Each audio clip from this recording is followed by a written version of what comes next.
Welcome to the channel, everybody. I am Beluga the Jaegers, and today we're going to be talking about what makes Attack on Titan special within the anime community itself and within the greater context of storytelling and literature in general. And I will also be using this as sort of a comparison, but not really, between Attack on Titan and Death Note, because Death Note is looked upon, rightfully so, as a well-written anime or well-written story that's generally really good, and it's within the anime community, and I've watched the entire thing multiple times, so I'm very familiar with the work. So I will be discussing Code Geass. Actually, I will be discussing Code Geass and a bunch of other stuff. Other works that are considered classics, animes, shows, movies. We'll be doing all of that. But just like in my Stowheads video, my main sounding board is going to be Death Note. Okay, but this is not a comparison video between Attack on Titan and Death Note. All right, so let's start into it. Why am I saying that Attack on Titan is special? I'm going to say special in this case, as in it is a very high quality piece of work. It is better than anything that the anime community has to offer. And I also will not be talking about Berserk, because the author unfortunately has died, and the story isn't even finished yet. So those two things I'll not mention in Berserk. But besides that, it's the best anime manga series that we have out there, but it far surpasses just manga. One of the first things I would like to bring up in concern to Death Note is the characters. Maybe be saying, Beluga, the characters were pretty decent, right? But here's the thing. In classic works like, let's say, Huckleberry Finn or Little Woman, or you know what I'm talking about, right? Classic works. Every character is supposed to, as I said in my story video, supposed to teach you something. It's supposed to learn from it. It's supposed to be, every character is a character with lots of depth that serves a good purpose to the plot, but at the same time telling something about human nature and having you learn from the character. That's what every single character, major character, a character that gets a lot of screen time, is supposed to be. And side characters are there to move the plot forward. Okay? Now, one thing about Attack on Titan is that there really is no minor characters. I mean, even one of the most minor characters, which would be the girl who got her mother eaten in season 2, who sausage shaved. I forgot her name, because she's a pretty minor character. But she is a very minor character, and that's a great example of a minor character being used in such a brilliant way. She was used as an excellent portrayal of human nature, and she also gave us a very good lesson to learn, and the lesson was portrayed in the most realistic way possible. And then there's another thing I want to talk about is Attack on Titan. Everything happens for a reason. Now, even the story taking place in such a terrible place like Attack on Titan is actually done very purposefully and very masterfully. Basically, it taking place in this awful world is supposed to say, what is your excuse? Pretty much, right? So let's actually talk about that girl who did have a major effect on the plot in that way. And one of the things I'd like to talk about is when she's going to kill Gabby and Mikasa stops her, right? That was an incredible scene, because, and of course, it's nothing new. Again, I'll now bring up pop culture. So to bring up pop culture, here we go. Spider-Man, right? Spider-Man, the first one, the first Tom Holland one, No Way Home. Oh no, sorry. That's the new one. So Far From Home, Homecoming. I got it. Homecoming. First one. First Tom Holland one, Homecoming. So it's the climax of the movie, and he's fighting the Vulture, and the Vulture, the Vulture does all these sorts of terrible things. The Vulture tries to kill him, and then he has the chance to kill the Vulture, but instead of killing the Vulture, he actually ends up saving his life. Okay, now I bring this up to say two things. One, this is by no means nothing new, and two, this is something that people want to do, right? This is something that people want to spread a message of, killing is wrong or violence is wrong. The thing is that Spider-Man has no reason for why he's saving, the Vulture's life. He doesn't give any reason why. He just saves him because killing is bad. Now again, I'm not disagreeing with anything. I'm not saying my opinion on any of these things. I'm just saying, from a storytelling perspective, he doesn't say anything. All he does is save the Vulture's life, which again, it is a great scene. But when the other character does it, and notice, this is a side character. A side character is doing this, and actually, I'm getting a little ahead of myself. But just to start, I'm just saying the stage right now. We have a pop culture reference, right? And we have the layout, and not only is it the same message being put across, but better. And I'll explain how it's better. You have to first take a note that this is happening with a side character. Because the crazy thing about Attack on Titan, the other thing, is that it has so many themes. And we will talk about those themes just right now. So now, let me continue talking about the Vulture scene. So he saves the Vulture's life, right? Just in the same way that Mikasa stops that girl from killing Gabby. Now, here is why the Gabby thing is done so much better. Because usually people say, I'm just gonna first go into arguments with the Vulture. So people usually say, if you kill this person, you're gonna be just as bad as them. And that is always a dumb argument. Again, I'm not saying I disagree with these things or agree with them. I'm just saying that is a very stupid argument. If you are saying you cannot kill a murderer because you're stooping to their level, that's nonsense.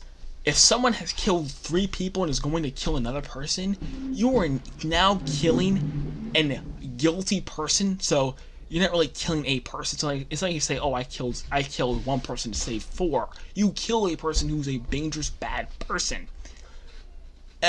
But you also saved a life, and you could have saved who knows how many lives because he already killed 4 people, right? So to say, and again, you're only doing this to prevent more violence from happening. This person is killing people because he wants violence to happen. So 2 completely different things.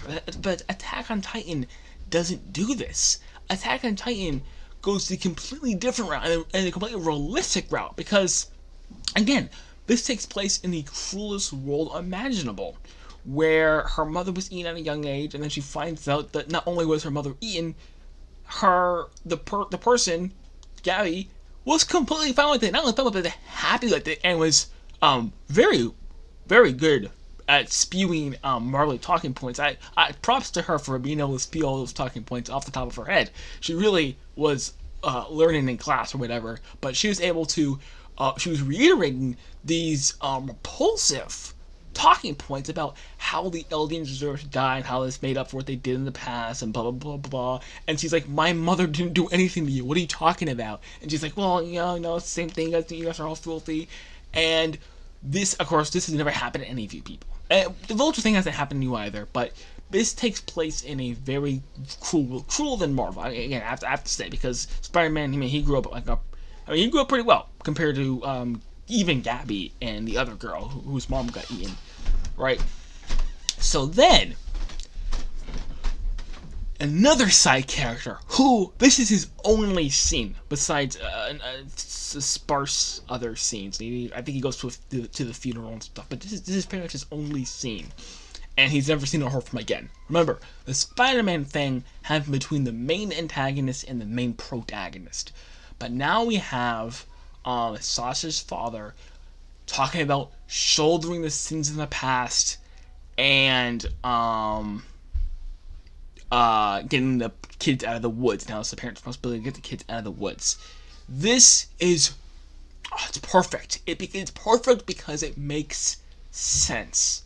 It takes the darkest thing you can possibly imagine, and it makes sense. And now you understand why Jesus said, turn the other cheek. It sounded stupid at first, but now, I mean, maybe you realized this before. I'm not saying that you need Attack on Titan to understand the Bible. I'm just saying it corresponds with the Bible, and it shows you how. And of course, if someone writes a good piece of fiction, they're going to have to reiterate the Bible. But this ties into this, because now it's like, oh, this is what Jesus is saying. This is why this works like this. So again, it is perfect and leaves no room for excuses, because they're saying it's reasonable for you to want to kill this person, of course, but you cannot kill this person because not because of some corny crap like, oh, it will darken your heart, or oh, you're stooping on to their level. Again, no one said that when we were executing the Nazis. When I say executing the Nazis, I mean like after the Nuremberg trials, executing them, not executing them on the battlefield, although both of those are pretty much the same thing. No one was like, oh, if you shoot this Nazi, you're going to be, again, shooting them in a firing squad. Oh, you're going to be a bad, you're going to darken your heart and all that, because it doesn't make any sense, right? But this way, now it makes sense. And speaking of World Wars, recall how much the Treaty of Versailles played into World War II. Who knows what happened?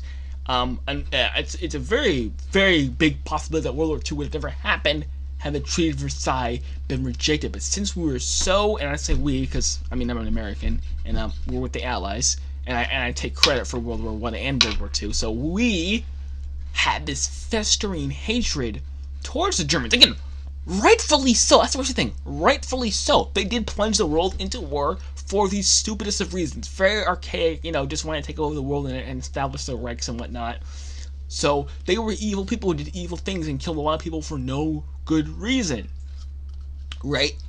But the Treaty of Versailles screwed over. This is why I love the whole Marley arc, because it makes so much sense. The whole the whole racism and guilt thing. It makes so much sense because we've seen this play out over and over and over again in history.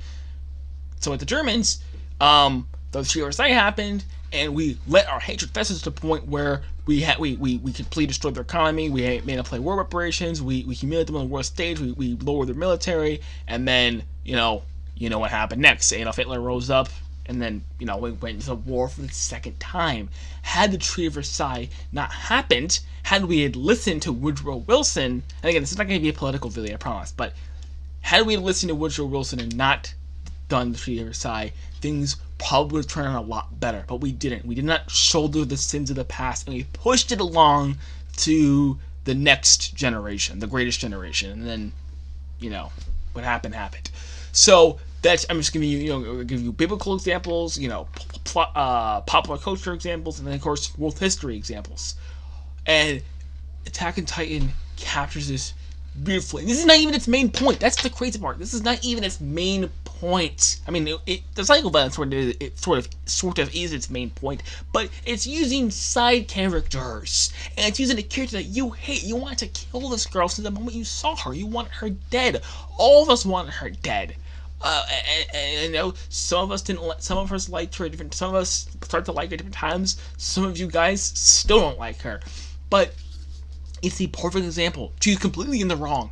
Gabby's completely in the wrong, and her mother died for no reason. It's a tragedy, and Gabby and that girl has, I think her name is Louise? No, that's Mika's girl. And the girl has every right to kill her, but she doesn't because of what Sasha's dad eloquently put as not being able to move out of the woods. And cycle violence continuing. This is something you do not see a lot in media, especially from two side characters.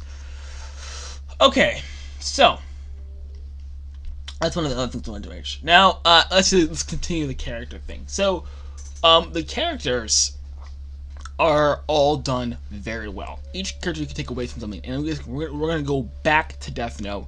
Misa. Misa is not a minor character. Misa is what I would like to call a major character, and I'm pretty sure the wiki puts her as the second antagonist, second protagonist, because after they find her, she's centered on for pretty much the rest of the series.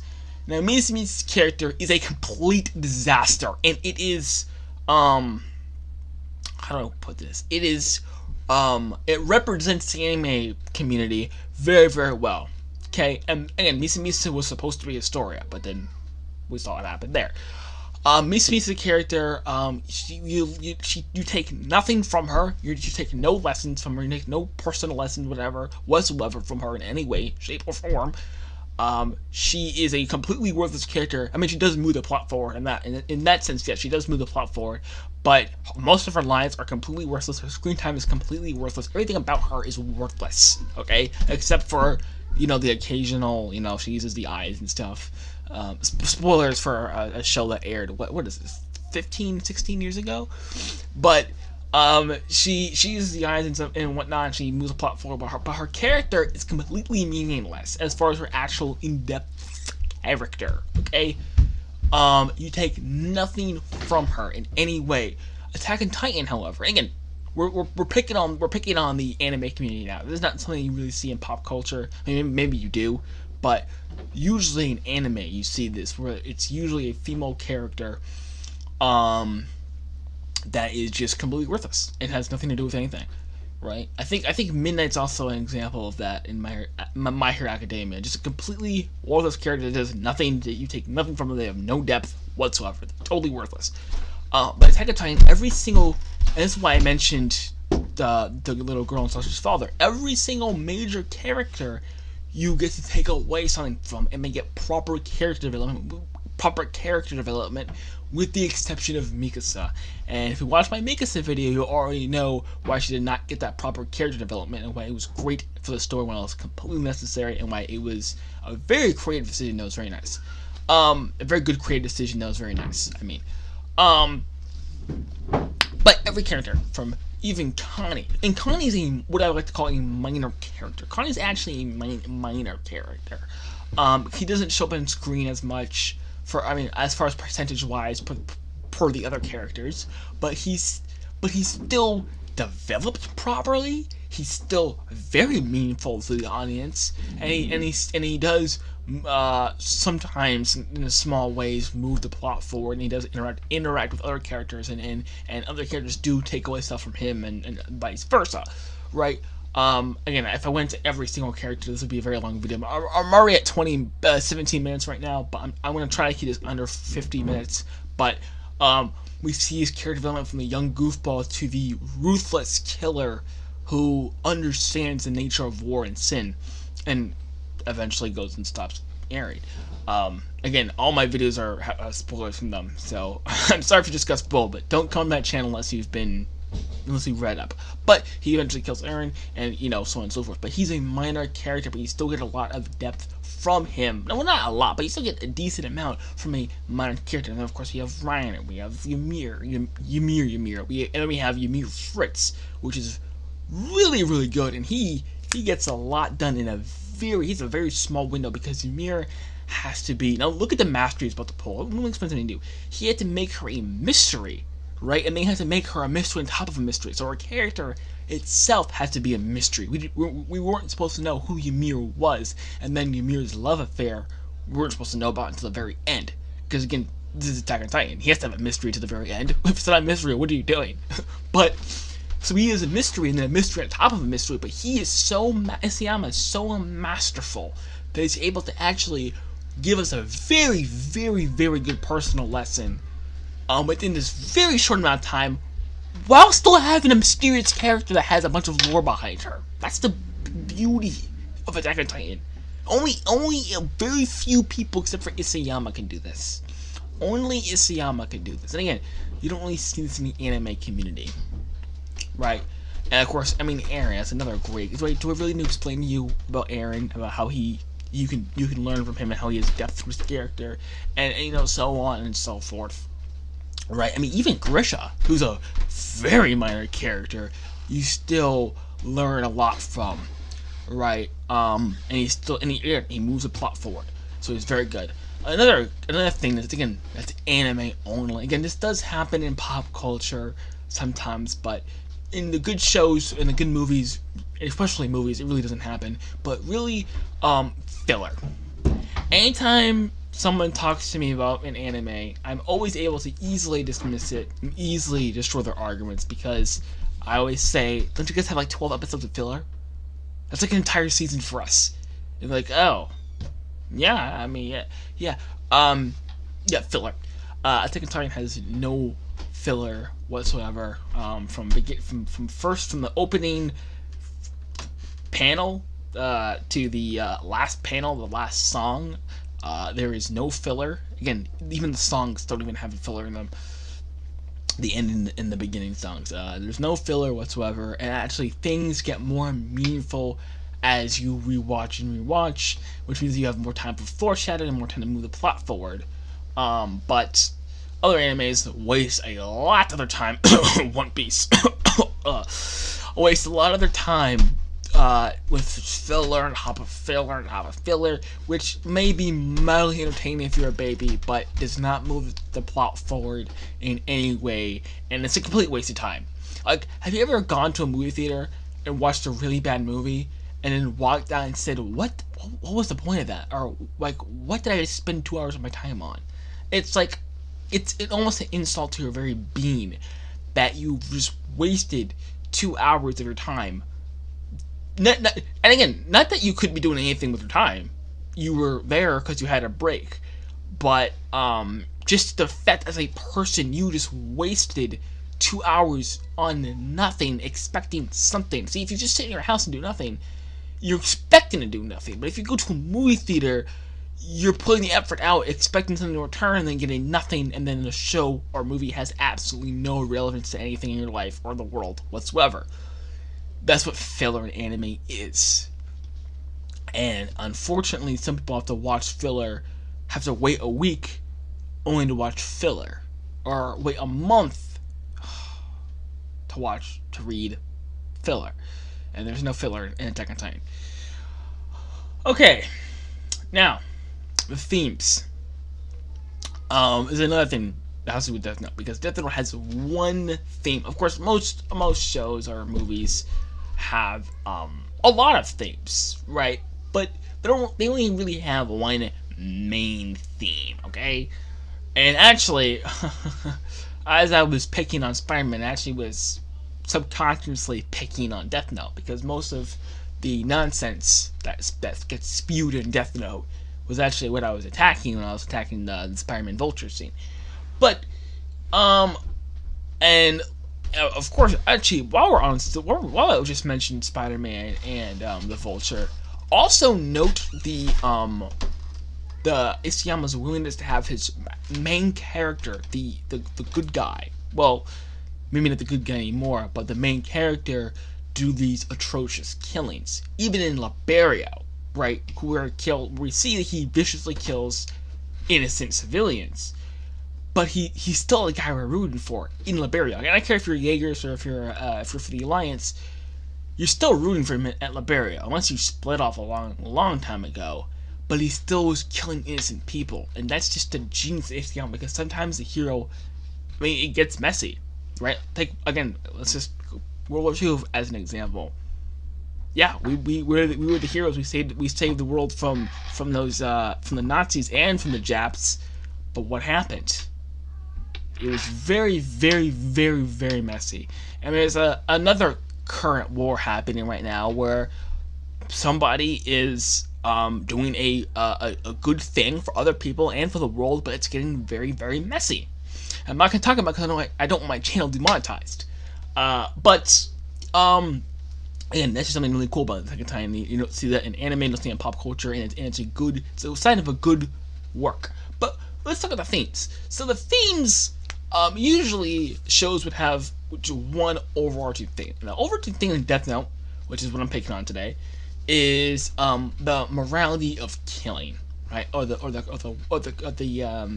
value of a human life, right?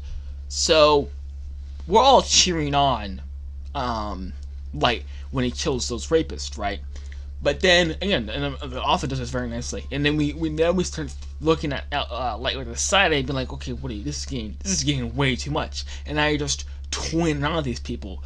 And the author does have a very good grasp on human nature in that regard, because Well, first, and again, it's foreshadowed since the beginning because he uses someone's life to test it, right? He uses the notebooks. He uses the notebook's power as a test. So he killed someone to test the notebook, right? And then after most of the episodes are passed, he does kill genuinely bad people, but he's doing that as a strategical maneuver, not out of altruism, right? So we see how his soul is being corrupted as he went from the guy we were cheering on, we're all cheering him on, to the guy that he was making people commit suicide. We didn't want to commit suicide. He started killing people as pawns. He started killing a bunch of innocent people, right? So he started killing cops.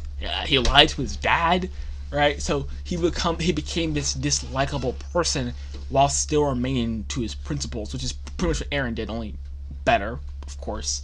But that was the overarching theme of Death Note, and usually, again, one movie has just like one message. Remember those 90s shows where they'd have an episode, and then at the end, a character would come and say what the message was, right? What the moral of the story was. That's pretty much movies today, and books today, and in anime today. Most, as I said prior, most anime, especially shoujo, does not have any meaning to it. But actually, didn't Sailor Moon do that? Never mind, I take that back. But they would have one theme, right? Attack on Titan has many themes, and I said this before in other videos, but it has a micro theme and a macro theme, or themes. So one of the themes, of course, the cycle of violence, right? Which we just talked about, how the cycle of violence will always continue. And I actually like to bring up first off, a Bible verse, in Job, where one of his friends says that man drinks iniquity like water.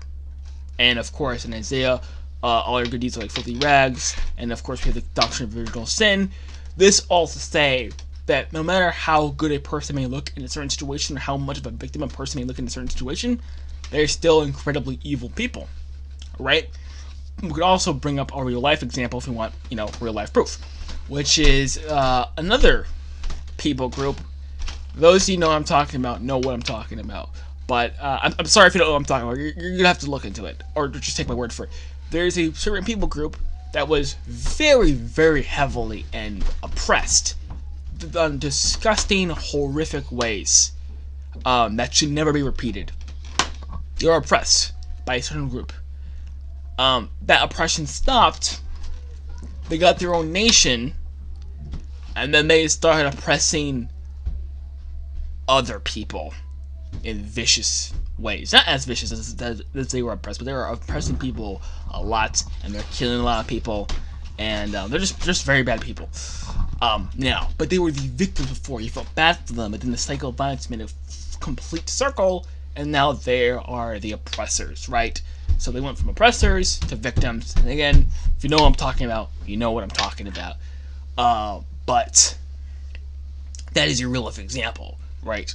Because that's what happens. And again, not a lot of shows have this down. And some shows and movies do have this down, right? But that is what's so good about the Marley arc, is because we see the past history of the Eldians.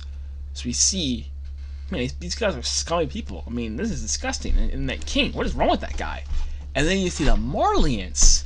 So that what it does psychologically is whenever any of those people do something bad or evil, you're not surprised because they've already done it before. Say, for example, if the Germans did something bad again, and I'm sorry to pick on you, Germans, you're the first thing that came to my head, you wouldn't be surprised. But if a good guy did, like an American, you probably, maybe depending who you are, might be surprised, not knowing your history. But there's no really good guys or good set of people. Anyone who thinks that their people group is superior has to have some really solid reasoning behind it, or it's just delusional, because there is no good people group. There is no good guys. And actually, that leads into my next topic, which is the nature of war. And we just talked about something very complex and very relevant to the society, in a way to yourself, but mostly societal, what I like to call a macro message, which is psycho violence. But now we're going to talk about war, which is definitely a macro thing, and again, could be a micro thing, but mostly a macro thing, and how war works, and how there's really no good guys in war, right? We see this again with Liberio. There's a brilliant scene in Liberio because we're still on his side, but they're really not the goody two shoes savers of humanity that they used to be. Because when they found that basement, it was a turning point. It was either, are you for humanity or are you for your nation? Both are fine, but which one are you for? Some people chose humanity, some people chose their nation, and one person chose his family and friends. Well, he has no family, but his friends. But it was showing how corrupt or how evil someone could be when you thought that they could be good. You thought, oh, Aaron's the good guy. He's out there risking his life for humanity. How bad could he be? And then you see, oh, now he's killing people. Now he's killing innocent people. Now he wants to kill 80% of the world. What the heck is this? Right? But he still stays the same consistent character, and then when the Alliance comes and stops them, they get their hands filthy with blood, and they already assisted him killing people beforehand, right? So it really just delves into the nature of war, what war does to you, how humans engage in war, why humans engage in war, and all these other things. Again, I could shoot a video about it, but I'm not going to. It's already 30 minutes long. So let's hop on to the next one. Again, we have two very, very good, somewhat intertwined macro messages.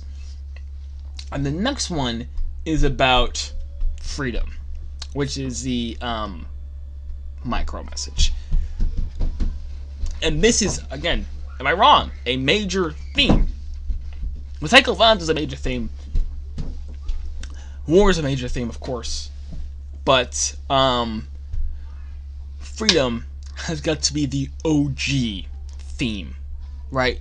This is something that has been talked to us since the very first chapter, since the very first episode, and this theme is done perfectly. Because again, most shows, most pieces of media would have, and again, I can't use Death Note for this one, but most shows would have, right, the protagonist, the issue, and then they achieve the issue, they take care of the issue, and then everyone goes home happy ending, right? Let's see, maybe Tangle's a great example of this, right? She's not free, she's in her tower, right? She leaves her tower to try to gain freedom, right? She ends up killing Mother Gothel, she marries Eugene, and then now she's happy. I mean, it literally says happily ever after. So now happy ever after, and she's free and all that. Right, that's how it usually goes. And again, if you think I'm just using a kids show as an example, this happens all the time in all sorts of works, right? But this time, in a very special way, he actually says the otherwise. He actually is, Isayama is saying that you can be free no matter your circumstances, and you'll know what I'm talking about if you watch my Is Aaron Free video. But pretty much what he's trying to say is, as long as you enjoy the good things in your life as they are right now, but still have aspirations of the future, but don't let those aspirations darken your current happiness, then you can be free. Then you can truly be free. Because Eren was searching for freedom, which is a never-ending quest, and that's when Armin says you are a slave to freedom, which is usually, again, this has been said before, usually a very corny line that has no weight or meaning behind it, just as the author trying to sound smart. What he means is you are always chasing freedom. You're always looking for freedom. This you can never be free, because whenever you discover something, you always feel entitled to that, because he is, and that's why he says that I was born to this world, but he's never going to get that thing. And that is why Eren is not free. Well, he might be free. Look at my video, you'll see. But Armin, on the other hand, is is free because he does enjoy his current life. He does find happiness in that. And when he found the book, he thought, oh, I can go see this thing. That would be cool. Eren thought, this exists, I deserve to see it. And of course, he's right. That's the crazy part. He's right.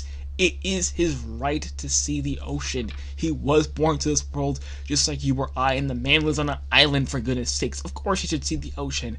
But he let that entitlement bitter his soul. Again, well, it's entitlement. It's not bad entitlement. He does deserve to see it.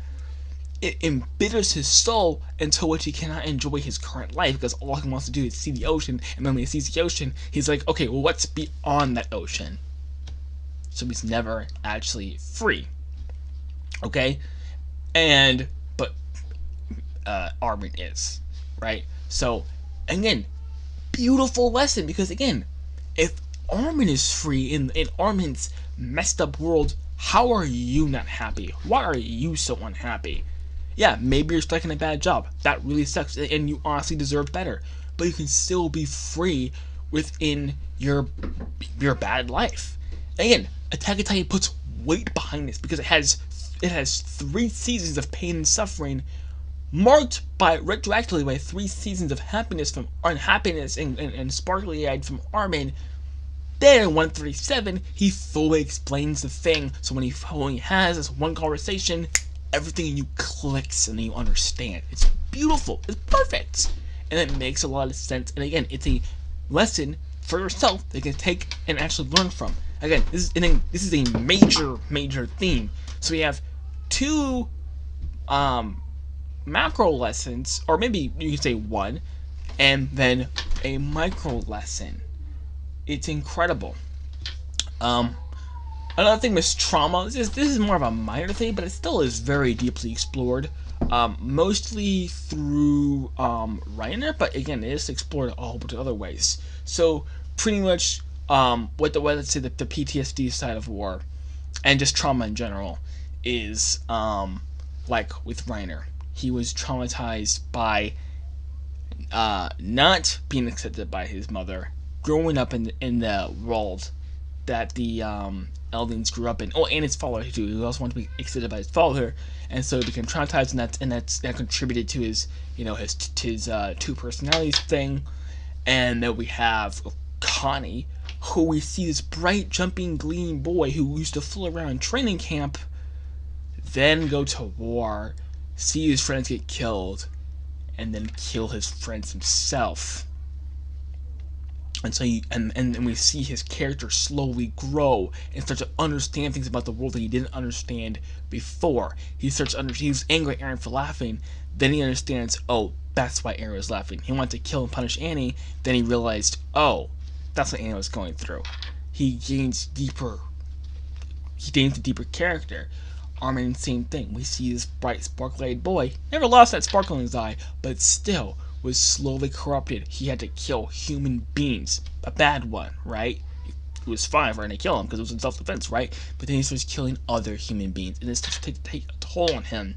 And then he wants to stop, the genocide and stuff, and save Eren and all that. And Sasha too. We also see Sasha lose that, much less with Connie and other characters. But this is an overall theme of what trauma is and how trauma affects people, and so on and so forth. Again, much more minor than the psycho-violence, nature of war, and freedom stuff, but still a theme nonetheless. And again, especially Death Note, no one really juggles all these themes at once. Now the last theme. The last theme, which is the best theme, because it just makes so much sense. Which is love, of course. Now, for full disclosure, and I honestly am very sorry I cannot prove this to you. Maybe I can. I have some core posts, but maybe I can prove it to you somehow. But I was never an Eren Mikasa shipper at all. In fact, I was happy when he said he hated her. I was very happy to see her cry. I did not care about that at all. I was never an Eren Mikasa shipper. I did ship Historia and Eren, but not because of any love, because I just wanted him to have more legitimacy for his rumbling plan. But I was never a shipper of anybody. I was very happy to see he was ship free. No one was married. No one. I mean, there was one couple that was married, and we saw how that turned out. But there is a lot of stuff that really did not have make room for love at all. But somehow, in Isayama's mastering, unending genius, he injected love into the story. And the reason why I like that love is in the story is because it wraps everything up so neatly. Now, the first thing I want to mention is the owl. Okay? Now, the owl is a very good character. Again, I forgot about the owl, but he's a very good side character who has a very good message for you, which is he does a bunch of evil stuff for a right reason, and he's constantly trying to find somebody to do this for. So he moves the plot forward, and he does have really good depth of the character. And again, he's a interesting character because he admitted to torturing innocent people and children, but he also was doing this for a good cause. So, like, it's a very good moral dilemma. I love moral dilemmas and stuff. But and it's not to be denied that he has a good depth of character. Not like Misa, who has no depth of character whatsoever. It's incredibly shallow in there. But, and of course, the owl does move the plot forward. But the owl is talking to Grisha.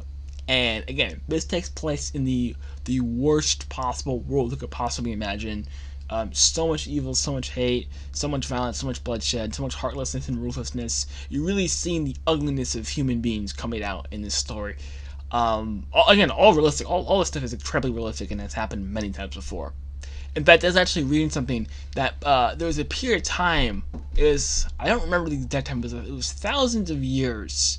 I think between like the Bronze Age and like 2080 or something like that. It was a long time. I probably should look that up to get the exact quotes. But between this period of thousands of years, there's only 300 years of peace. Just want to put that out to you. That's like a real life example. But anyway, so again, this is worldwide peace, not like two countries at war. It was from that entire period of time. The world is only at peace for 300 collective years, right? But the owl is there and he's talking to Grisha about his mission to save the Eldians, and he's talking to him about how the only way to stop this cycle of violence is to love someone. Love someone inside the walls, and that's the only way to prevent it from this happening over and over and over again. Now, usually when someone says this, it's in a fantasy world that has virtually no pain and stuff in it whatsoever. It's very naive to think, and it does not apply to the real world. But this time, Isayama knows better, because he said a story in a world that's worse than your world. Well, maybe it's not worse than your world, but if you're watching YouTube right now for 40 minutes, it probably is not worse than your world. But that is worse than your world, and he knows what he's doing, and he says this anyway. And of course, it makes sense. Love is the only way to stop the cycle of violence. I'd like to quote to you two things. One, from the Bible, which is perfect love casts out fear, which of course, he actually says the opposite of hate. The opposite of love is fear, which you think to be hate, which is the Eldians hate the Marleyans, and the Marleyans hate the Eldians, mostly somewhat out of fear, because the Eldians fear the Marleyans for obvious reasons, and the Marleyans, to a certain extent, fear losing their power, and they know what would happen to them if they lost their power because they did it to them, and it happened to them. As in, the Marleyans abused the Eldians when they had power, and the Eldians abused the Marleyans when they had power. So they're somewhat afraid of losing their power. That's why they're oppressing the Eldians, right? And the Eldians, of course, are scared of the Marleyans because they are oppressing them, and they also know what they would do, right? But perfect love casts out fear.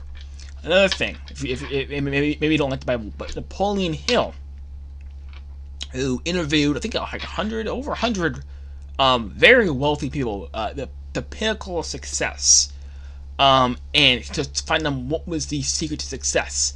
And he says in his book, what was it? Think and Grow Rich. Yeah, and he says in his book, Think and Grow Rich, that love is the most powerful feeling or emotion of all, and he's completely right. Again, I'm just saying, there's general consensus around this. We have two very intelligent guys, and of course the Bible, saying this thing, right? And of course, I personally believe. You may not believe it, but I personally believe that love is the most powerful thing of all, right?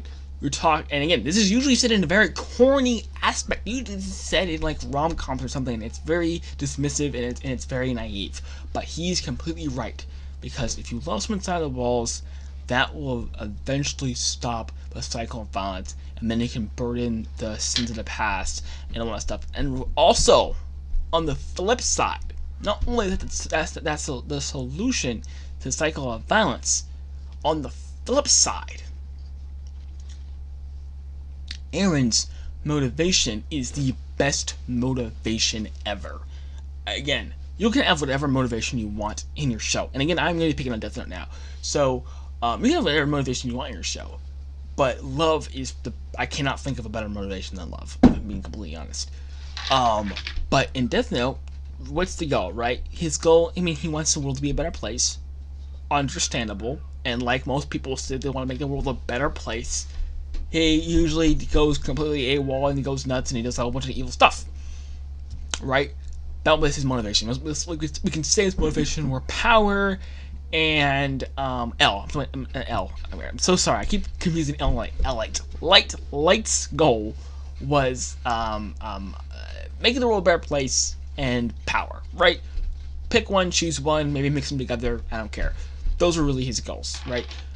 L's goals are even worse. He was just petty. He just wants to win. He just saw a good challenge, and he wanted to win. And again, props to the author for understanding his characters and saying, yeah, Light is evil, and then L is slightly less evil than him. That's what he said, and he's right, because L's a punk. And again, L's thing makes no sense because Light's punishment is death, and it's wrong to kill people, and he's killing criminals the entire time. So, again, a very conflicting moral message there. But he didn't really make it for a message, he said, the author. But, yeah. So, those were his goals. And his goals were, they were okay. Light's goals were good. Not goals. His motivations were good. They made for an enthralling and rich story. But they weren't as good as they could have been. This is another pop culture example from Marvel. Right, Thanos. Right? What's Thanos' goals? He wants to make the world a better place. Right? Again, it's a good goal, not as good as it could have been. Right? But character motivations are so important to me, and his goals really, they were good, not as good as they could have been. And we can go down the list of people who had non-love goals. Right? But Aaron's goals, not motivation, was his love for his friends, mainly Mikasa. Right?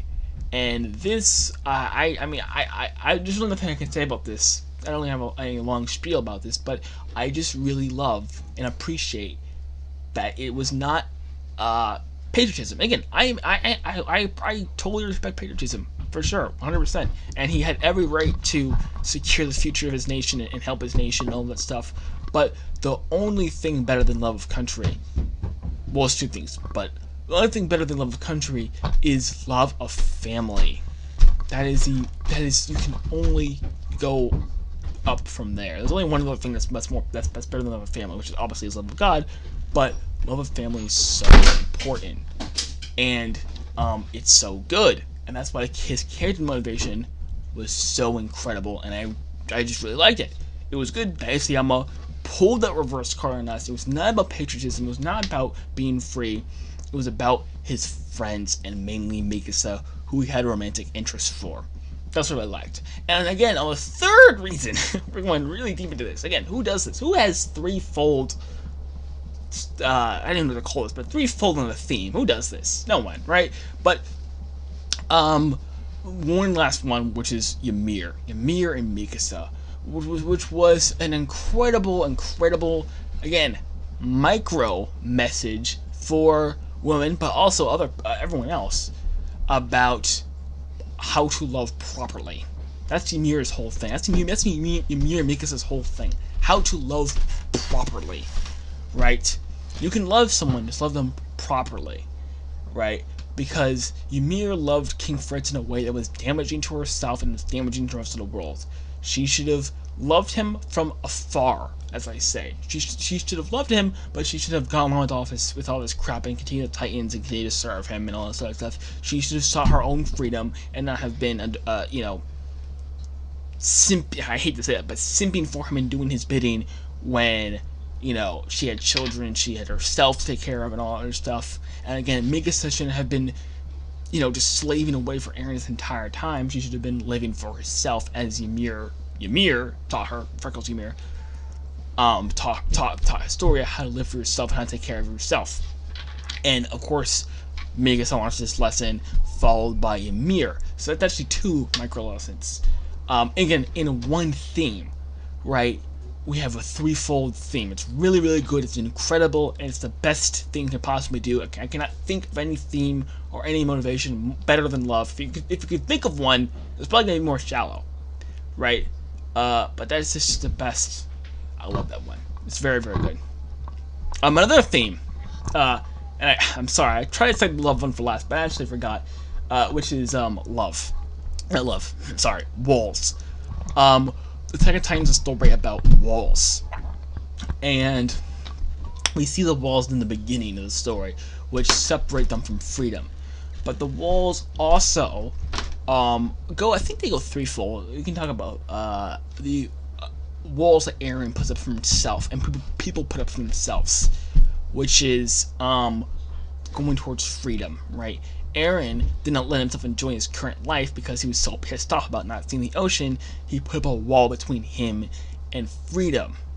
Recall. Again, and the walls are a big theme in this.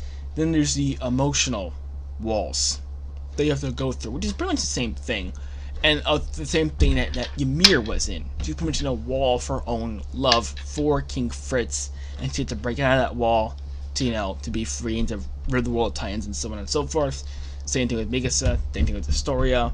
There's a lot of symbolism with the walls and going past your walls and going past, and confronting your demons head on. And that's something that Isayama has explicitly stated, and we see this with Ymir, we see this with Historia, and of course we see this with Eren, about how they confront their demons head on, how they don't hide from them. All in the same sort of subculture of, sub-theme of walls, right? Which is, again, present from the start and is a theme that goes on throughout the entire show. Sort of a minor theme, but still deserves to be mentioned nonetheless. Okay, so that, I think, has concluded my video on why Attack on Titan separates itself from other media, especially anime, and why it's just a very, very good story overall, and how it's incredible and all that stuff, and how, it's just really one of a kind. It's very, very special, and you won't see something like this ever again. You won't. You're going to die before you see something like this ever happen, and especially the quality that it was made in. The anime is made of the most exceptional quality, and again, this is all just luck. How likely was it that he was going to find a good director for this? How likely that the composer actually died? So it's a stroke of luck that he actually had all these things in the first place. The composer and the director and everything coming together to make it just a really, really good story, right? So that is why Attack on Titan is special. I hope you're doing the video. If you like the video, drop a like. If you want to subscribe. If you want to leave a comment, go ahead and leave a comment. Thank you for watching, and I'll see you in the next video. Oh, I need to end this.